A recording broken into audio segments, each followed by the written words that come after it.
अब तक हम लोगों ने डायोड की फॉरवर्ड बायसिंग में क्या वर्किंग होती है, रिवर्स बायसिंग में क्या वर्किंग होती है, ये हम लोगों ने देखा। अब इसी चीज को हम ग्राफ से समझेंगे और उस टॉपिक का नाम होगा V I characteristic of diode. बहुत ही इंपॉर्टेंट है, अक्सर एग्जाम में पूछता है।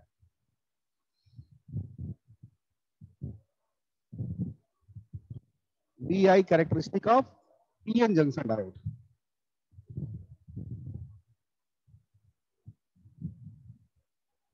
ओके, तो सब लोग इसको ध्यान से पढ़ेंगे क्योंकि ये टॉपिक बहुत ही इंपॉर्टेंट है एग्जामिनेशन पॉइंट ऑफ व्यू से भी और डायोड का बेसिक कॉन्सेप्ट समझने के पॉइंट ऑफ व्यू से भी। ठीक है, तो चूंकि डायोड में दो तरह की बाइसिंग होती है, एक फॉरवर्ड बाइसिंग और दूसरा रिवर्स बाइसिंग, इसलिए ये जो वी आई कैरेक्टरिस्टिक है ये भी दो टाइप का होगा। Number one, for forward biasing VI characteristic is known as forward characteristic. Forward characteristic. And second one is the reverse characteristic. Reverse characteristic. Okay? तो VI characteristic का मतलब सबसे पहले ये मैं बताना चाहूंगा तुम लोग को कि VI characteristic means बेसिकली हमें डायोड के अक्रॉस जो वोल्टेज अप्लाई कर रहे हैं उस वोल्टेज के अकॉर्डिंग उस डायोड के अक्रॉस जो करंट है वो किस तरीके से चेंज हो रहा है उसको हम एक पिक्टोरियल व्यू से रिप्रेजेंट करेंगे, जिसको हम ग्राफ बोलेंगे। That is known as V I characteristic of PN junction diode. Okay, तो बेसिकली हमें करना क्या है, डायोड के अक्रॉस वोल्टेज और डायोड के अक्रॉस करंट का ग्राफ प्लॉट करना है। अभी तुम लोग यहाँ कॉलेज में होते तो ये इसका एक्सपेरिमेंट भी करवाया जाता है कि draw the V I characteristic of PN junction diode. ठीक है, बट चलो अभी फिलहाल थ्योरी पढ़ते हैं हम लोग। तो एक तरफ मैं फॉरवर्ड कैरेक्टरिस्टिक प्लॉट करूंगा और दूसरी तरफ रिवर्स कैरेक्टरिस्टिक।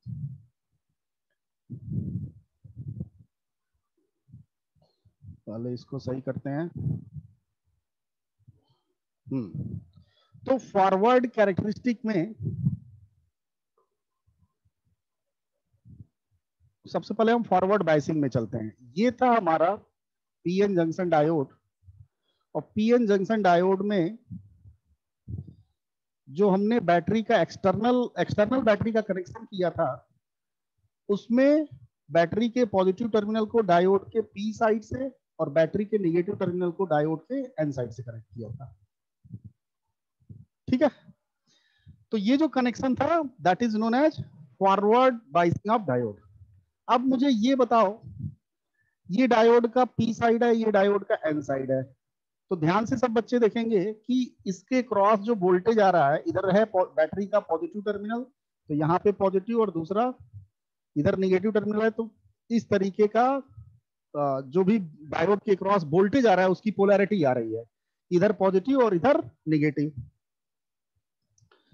तो इस साइड पॉजिटिव और इस साइड नेगेटिव को हम एज अ पॉजिटिव वोल्टेज की तरह ट्रीट करेंगे। ये जो होगा वो पॉजिटिव वोल्टेज होगा, आया समझ में? और यही अगर उल्टा हो जाए, इस तरीके से हो जाए, सपोज ये डायोड है और यहां पॉजिटिव की जगह नेगेटिव और नेगेटिव की जगह पॉजिटिव हो जाए, तो इसके लिए हमें कनेक्शन बैटरी का, भाई इधर नेगेटिव पोटेंशियल अप्लाई करने का मतलब बैटरी का नेगेटिव टर्मिनल, इधर पॉजिटिव अप्लाई करने का मतलब बैटरी का पॉजिटिव टर्मिनल से कनेक्शन करना पड़ेगा। ओके, तो ये आप नेगेटिव वोल्टेज की तरह ट्रीट करोगे। और ध्यान से सब बच्चे देखेंगे कि ये जो कनेक्शन का तरीका है that is forward biasing of diode and this is reverse biasing of diode.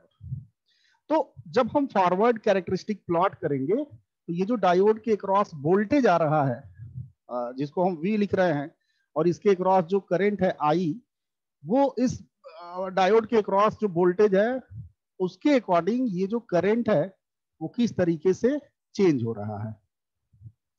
क्योंकि बच्चों ये पॉजिटिव वोल्टेज है इसलिए ये पॉजिटिव एक्स एक्सिस के साइड होगा। आई बात समझ में? और करंट के इस इधर वाले डायरेक्शन को हम क्या लेंगे? Positive direction. ये भी करंट का कौन सा डायरेक्शन है? Positive direction. तो ये पॉजिटिव वोल्टेज और ये डायरेक्शन करंट का निगेटिव। अगर हम रिवर्स करते हैं मींस इधर निगेटिव इधर पॉजिटिव तो उसको हम as a negative voltage treat करेंगे। और अगर करंट का भी डायरेक्शन चेंज होता है तो उसको हम एज अ निगेटिव करंट की तरह ट्रीट करेंगे। फिलहाल हमें ड्रॉ करना है फॉरवर्ड कैरेक्टरिस्टिक। ठीक है, फॉरवर्ड कैरेक्टरिस्टिक जिसमें हमें क्या करना है? वोल्टेज को पॉजिटिव और करंट को भी पॉजिटिव लेना है। तो फॉरवर्ड बायसिंग में बच्चों मैंने बताया था कि जब तक इस डायोड के अक्रॉस एक मिनिमम सफिशिएंट वोल्टेज नहीं आ जाएगा इस डायोड में कंडक्शन स्टार्ट नहीं होगा। तो हमने क्या किया कि इस बैटरी के माध्यम से यहाँ बैटरी हमने लगा दिया ताकि हम इसका पोटेंशियल चेंज कर सके। तो जब ये जीरो था तो इस डायोड में कोई कंडक्शन नहीं था। क्यों? क्योंकि कंडक्शन कराने के लिए हमको बैरियर को ब्रेक करना पड़ेगा। और अगर इस बैरियर का इस डायोड के बैरियर के लिए cut in voltage V gamma है तो जब तक वी गामा से ज्यादा यहाँ पे हम वोल्टेज नहीं अप्लाई करेंगे अक्रॉस द डायोड तब तक इसमें कंडक्शन स्टार्ट नहीं होगा। तो जब अच्छा मैंने वी गामा की वैल्यू बताई थी for silicon 0.7 and for germanium 0.3। तो ये एक नॉन जीरो वैल्यू है। ऐसा नहीं होगा कि जीरो वोल्टेज पे ही कंडक्शन स्टार्ट हो जाएगा डायोड के अंदर।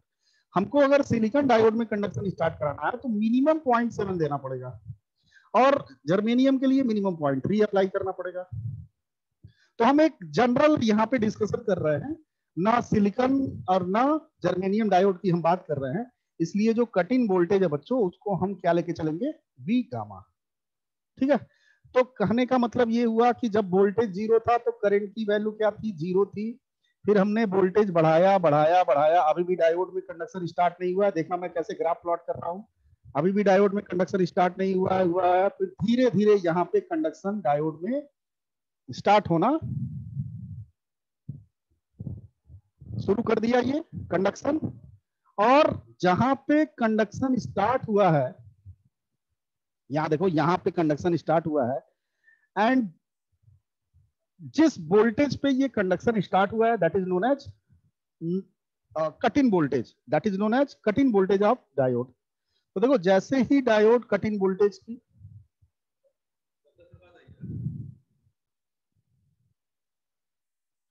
ओके तो ये फॉरवर्ड बायस में जब तक हम कट इन वोल्टेज के जितना वोल्टेज हम नहीं अप्लाई करेंगे अक्रॉस द डायोड तब तक इसमें कंडक्शन स्टार्ट नहीं होगा।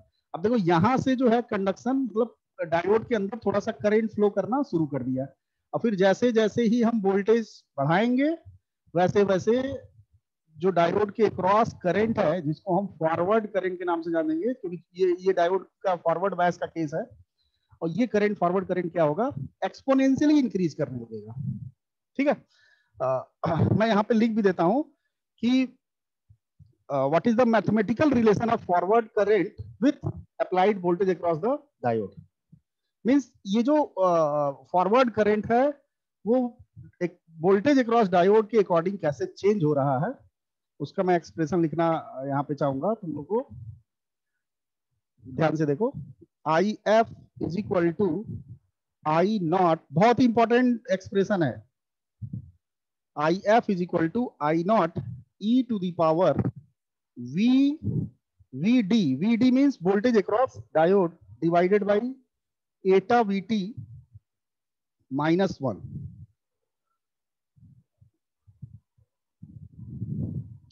ये आया कैसे?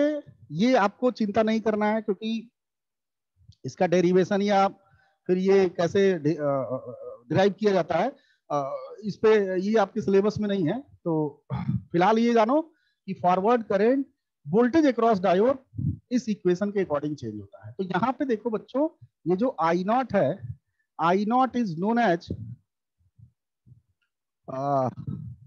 रिवर्स सेचुरेशन करंट या लीकेज करंट? Leakage current.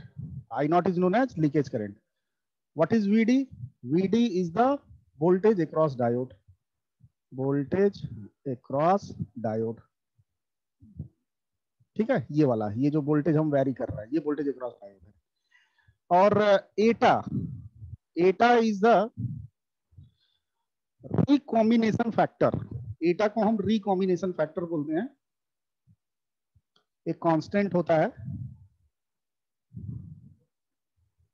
और ये जो कांस्टेंट है वो डिपेंड करेगा कि डायोड किस मटेरियल का बनाया गया है. तो अगर ये है जर्मेनियम का तो इसकी वैल्यू होती है 1.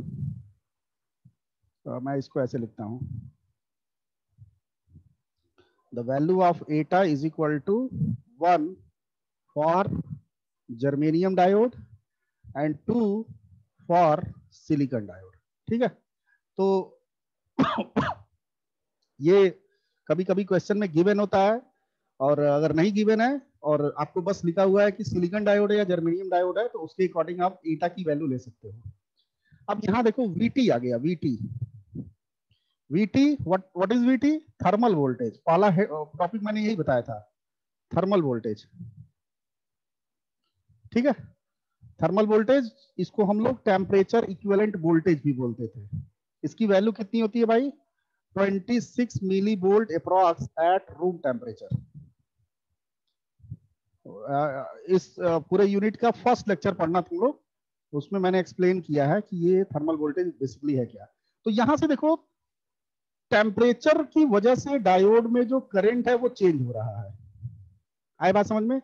क्योंकि डायोड सेमीकंडक्टर डिवाइस है, इलेक्ट्रॉनिक डिवाइस है, और मैंने पहले लेक्चर में भी बताया था कि बहुत ही लो वोल्टेज पे ऑपरेट होते हैं. तुम देखो यहाँ पे 0.7, अगर सिलिकॉन की बात करें या जर्मेनियम की बात करें तो मात्र 0.7 और 0.3 पे ही कंडक्शन स्टार्ट हो गया. तो जो इलेक्ट्रॉनिक डिवाइसेस होते हैं वो लो वोल्टेज ऑपरेटेड होते हैं. थोड़े से भी वोल्टेज में वेरिएशन आता है तो उसके कैरेक्टरिस्टिक में चेंजिंग आ जाती है. आई बात समझ में? तो अगर टेम्परेचर की वजह से उस डिवाइस के अंदर वेरिएशन आ रहा है तो हमें उस टेम्परेचर का उस डिवाइस पे क्या अफेक्ट पड़ा है ये हमको डिटरमाइन करना पड़ेगा.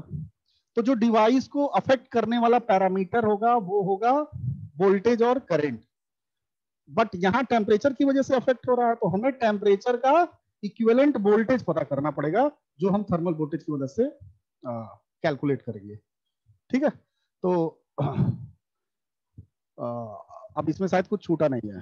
तो ये तुम लोगों ने देखा, फॉरवर्ड करंट इस डायोड के वोल्टेज के एक्सपोनेंशियली इंक्रीज कर रहा है. आई बात समझ में? इस एक्सप्रेशन को हम लोग ऐसे भी लिखते हैं भाई, मैंने लिखा IF इज इक्वल टू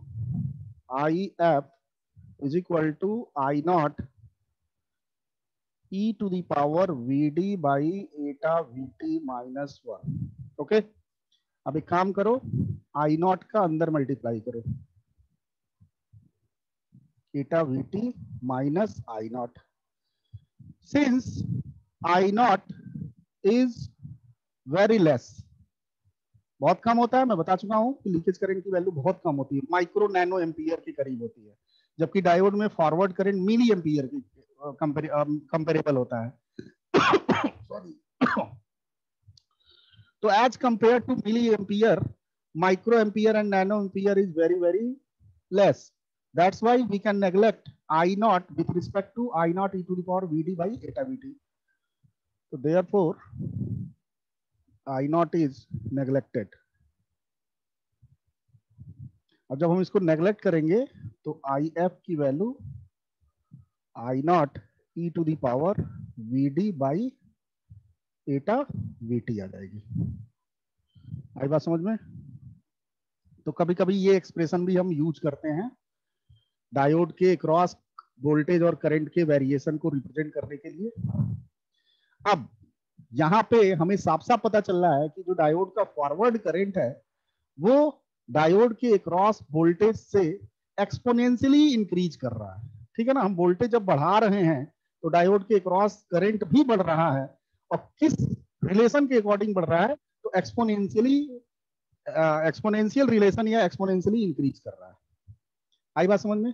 क्योंकि यहां देखो एक नी जैसा शेप बना है, आप इस कैरेक्टरिस्टिक को देखिए, इस कैरेक्टरिस्टिक में यहाँ जो शेप बना है इस ग्राफ का वो नी जैसा बना है, घुटने जैसा बना है, इसीलिए इसको हम नी वोल्टेज के नाम से भी जानते हैं। मैंने बताया था कट इन वोल्टेज का नाम नी वोल्टेज भी है ना? तो V gamma is known as, also known as knee voltage. ठीक है, इसको नी वोल्टेज हम इसीलिए बोलते हैं क्योंकि जो फॉरवर्ड कैरेक्टरिस्टिक है वहां पे कट इन वोल्टेज के जगह जो ग्राफ का शेप होता है वो नी जैसा होता है, इसलिए हम इसको नी वोल्टेज बोलते हैं। ओके, और ये जो V हमने अप्लाई किया है ये अंडरस्टूड होना चाहिए कि भाई ये फॉरवर्ड वोल्टेज है। सब बच्चे याद रखेंगे, क्योंकि फॉरवर्ड कैरेक्टरिस्टिक हम प्लॉट कर रहे हैं इसलिए ये फॉरवर्ड वोल्टेज और ये फॉरवर्ड करंट है। ठीक है, तो this is the forward characteristic of PN junction diode, very very important. अब इसके मैं पॉइंट्स यहाँ एक्सप्लेन किया है नोट्स में, बाकी मैं जो पढ़ा रहा हूं उसमें जो भी मैं पॉइंट्स डिस्कस कर रहा हूं वो भी नोट करोगे तुम लोग, या इसमें भी देख सकते हो, और अगर कुछ एक्स्ट्रा मैं बता रहा हूं तो उसको भी अपने नोटबुक में नोट कर लेना। तो यहाँ देखो मैंने लिखा है कि when no external voltage applied that is circuit is open. बिल्कुल सही बात है भाई, जब हमने कोई वोल्टेज ही नहीं अप्लाई किया है इसका मतलब बैरियर ब्रेक नहीं हुआ है। बैरियर ब्रेक नहीं हुआ है तो करंट का कोई फ्लो नहीं है, करंट का कोई फ्लो नहीं है, इसका मतलब सर्किट क्या है? ओपन है। आई बात समझ में? तो we can say that if voltage across diode is less than V gamma, the value of IF is 0, then diode is acts as an open circuit। ठीक है भाई, एक मैं पिछले लेक्चर में बताया था, एक तो रिवर्स बायस में ओपन सर्किट की तरह बिहेव करेगा, और फॉरवर्ड बायस में अगर उसका वोल्टेज नी वोल्टेज से या कटिंग वोल्टेज से कम है तब वो ओपन सर्किट की तरह बिहेव करेगा।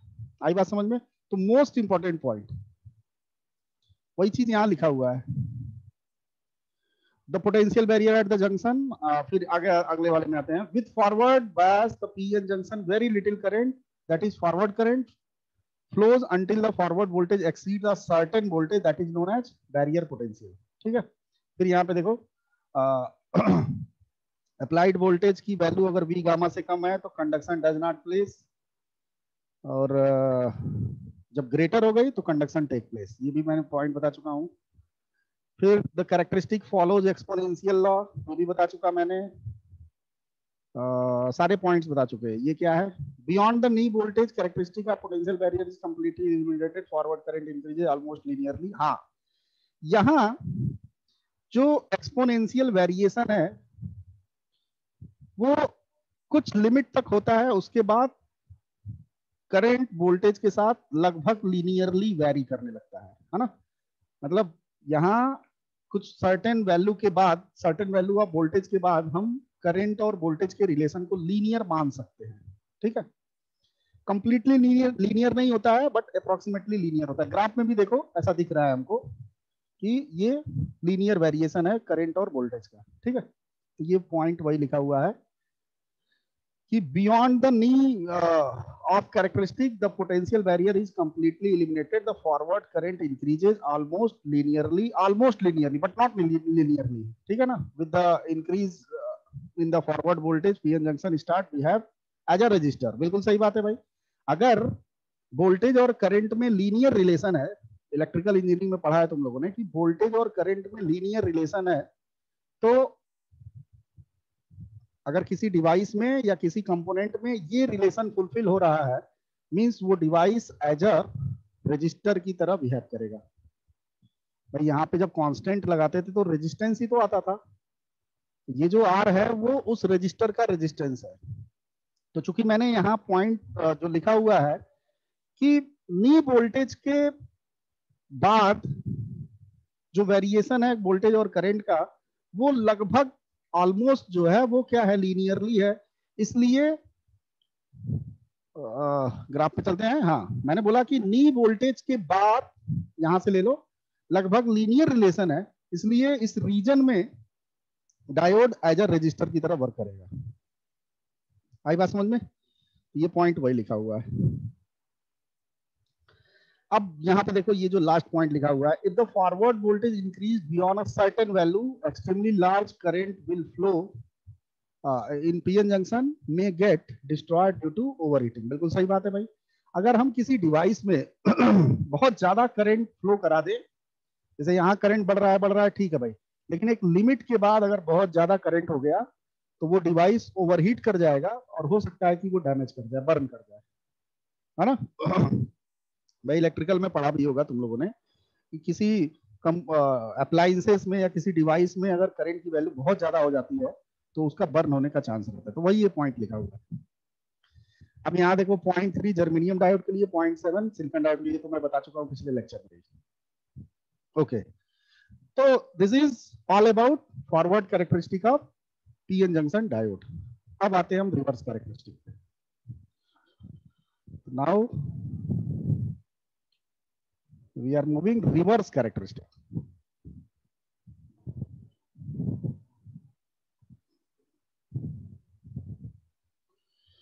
अब रिवर्स कैरेक्टरिस्टिक में जैसा कि मैंने बताया कि जो डायोड का कनेक्शन है, यहाँ मैंने बनाया हुआ है, दोबारा बनाने की जरूरत नहीं है, इस कॉपी कर लेते हैं।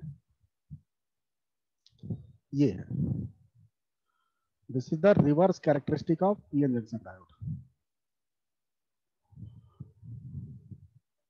ये देखिए, तो यहाँ जो वोल्टेज है वो क्या है, निगेटिव है, इसलिए ग्राफ में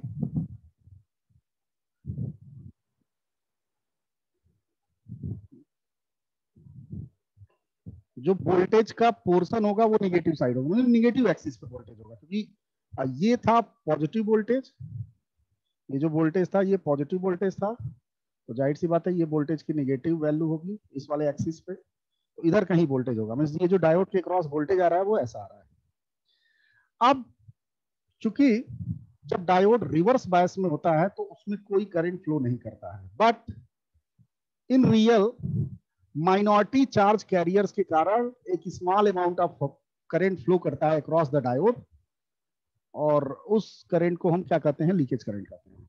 तो बच्चों जब आपने वोल्टेज ऐसे अप्लाई किया है तो आपने रिवर्स बायस में डायोड को रखा है, और चूंकि फॉरवर्ड करंट ऐसे फ्लो कर रहा था इसलिए उसके उल्टे डायरेक्शन में रिवर्स करंट फ्लो करेगा ऐसे, आई नॉट। ठीक है, तो मैंने बताया था कि अगर इधर वाला डायरेक्शन तुम पॉजिटिव लेते हो तो इसे निगेटिव की तरह ट्रीट करना होगा, तो इसका जो कैरेक्टरिस्टिक है वो कुछ इस तरीके से आता है। जब हम वोल्टेज अप्लाई करते हैं तो पहले तो ये रिवर्स करंट धीरे धीरे कुछ लिमिट तक बढ़ेगा और उसके बाद फिक्स हो जाता है, ऐसे कांस्टेंट हो जाता है।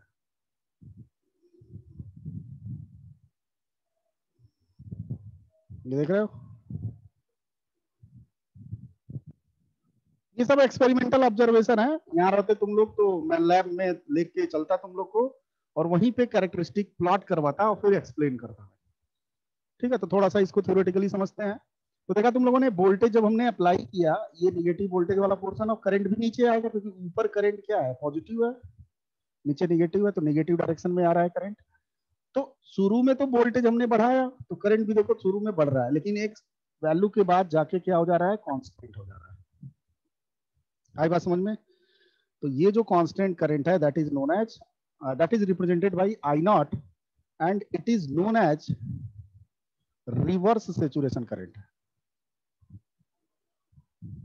इसीलिए इसको रिवर्स सेचुरेशन करंट बोलते हैं।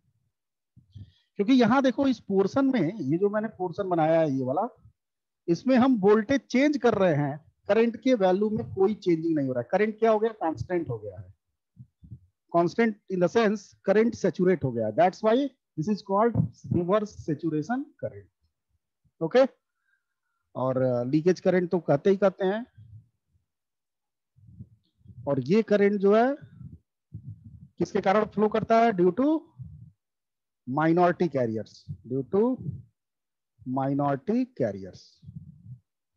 आई बात समझ में? और इसका एक और नाम होता था thermally generated current, because it depends only on thermally generated current.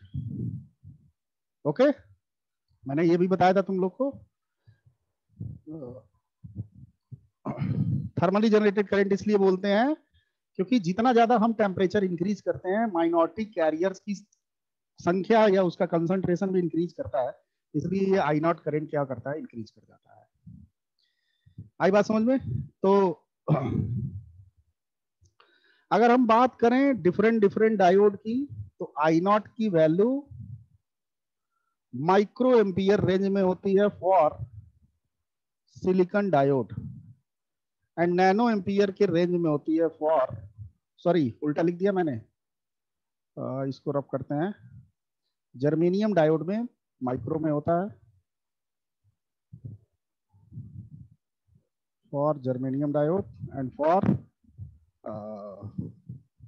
silicon diode it will be in nano ampere range. Okay, तो ये चीज मैं एक्सप्लेन कर चुका हूं तुम लोग को। अब इन दोनों कैरेक्टरिस्टिक को जब मिक्स करेंगे, एक्चुअली बुक्स में जब बुक्स पढ़ोगे तो ये दोनों कैरेक्टरिस्टिक एक ही में ही दिया हुआ है, आए बात समझ में? बट मैंने अलग अलग करके बताया है, तो आप बुक में जब देखोगे तो बुक में दोनों को मिक्स करके एक्सप्लेन किया हुआ है, ठीक है? बल्कि मैं यहाँ पे बना के टाइम पास नहीं करूंगा, मैं तुमको नोट्स में ही ले चलता हूँ। यहाँ देखो नोट्स में चलो, ये देखो complete characteristic of PN junction, इस तरह से बुक में तुम्हें मिलेगा। और कई सारी बुक्स में ऐसे भी दिया है रिवर्स कैरेक्टरिस्टिक, ये वाला पोर्शन दिया हुआ है, ये देख रहे हो? अब ये क्या है भाई, इसको जरा हम थोड़ा सा समझते हैं, इसका मैं अलग से एक लेक्चर लूंगा, उसमें एक्सप्लेन करूंगा। एक्चुअली होता क्या है कि जब बहुत ज्यादा रिवर्स बायस में, डायोड के रिवर्स बायस में जब हम वोल्टेज की वैल्यू बहुत ज्यादा करते हैं, तो एक सर्टेन वोल्टेज पे जाके बहुत सारे कोवैलेंट बॉन्ड ब्रेक हो जाते हैं। उसका रीजन होता है, मैं बताऊंगा किस रीजन की वजह से ब्रेक होते हैं बहुत सारे कोवैलेंट बॉन्ड। तो पहले करंट इंक्रीज हुआ, फिर कांस्टेंट हुआ, वोल्टेज बढ़ा रहे हैं, करंट पे कोई फर्क नहीं पड़ रहा है, सैचुरेशन करंट पे, लेकिन एक ऐसा वोल्टेज आया जो बहुत सारे कोवैलेंट बॉन्ड को ब्रेक कर दिया, तो एक ह्यूज अमाउंट में माइनॉरिटी कैरियर्स मिलते हैं और ये करंट सडन इंक्रीज कर जाता है ऐसे, ठीक है? तो इस फेनोमेना को हम बोलते हैं ब्रेकडाउन।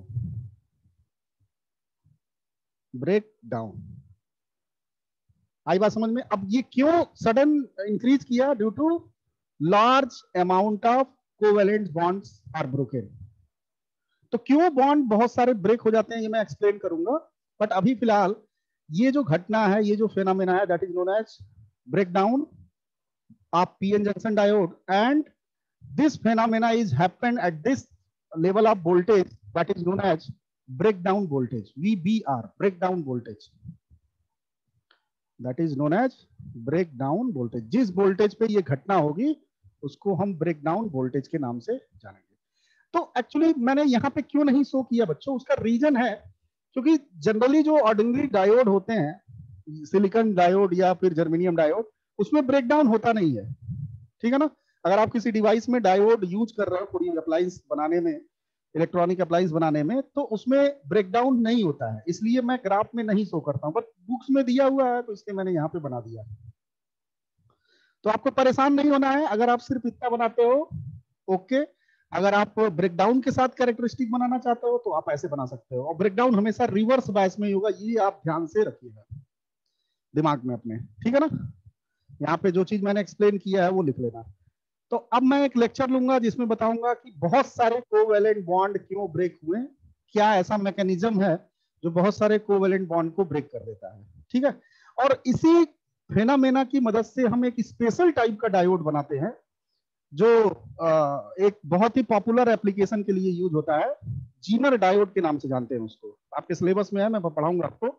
और वो जो पॉपुलर एप्लीकेशन है वो है वोल्टेज रेगुलेटर। तो फिलहाल अभी उस पर फोकस नहीं करना है, आप सिर्फ ये जानिए कि ये ब्रेकडाउन फेनोमेना है, बहुत सारा कोवैलेंट बॉन्ड ब्रेक हुआ, इस वजह से करंट अचानक, बहुत सारे माइनॉरिटी कैरियर्स मिले और करंट अचानक से इंक्रीज कर गया, रिवर्स करंट, ठीक है? तो बाकी जो इसके अंदर मैकेनिज्म है वो मैं अलग से एक्सप्लेन करूंगा। तो अभी इतना ही पढ़ो तुम लोग, इसके बाद हम और भी वीआई कैरेक्टरिस्टिक पे चर्चा करेंगे हम लोग। ठीक है, चलो खत्म करते हैं लेक्चर।